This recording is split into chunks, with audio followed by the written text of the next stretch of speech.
டெல்லியில் ஒரு தெருநாய் கூட சாலைகளில் இருக்கக்கூடாது என உத்தரவிட்டுள்ள உச்சநீதிமன்றம் தெருநாய்கள் அப்புறப்படுத்தப்படுவதை தடுப்பவர்கள் மீது கடும் நடவடிக்கை எடுக்கப்படும் எனவும் எச்சரித்துள்ளது.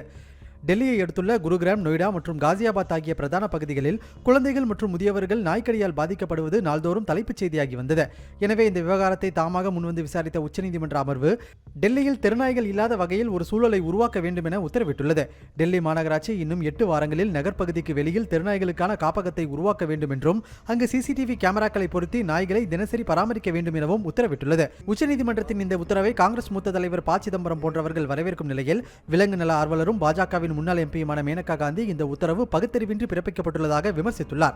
குறிப்பாக 3 லட்சம் நாய்களை கொண்ட டெல்லியில் 1000 முதல் 2000 மையங்களையாவது உருவாக்க வேண்டும்.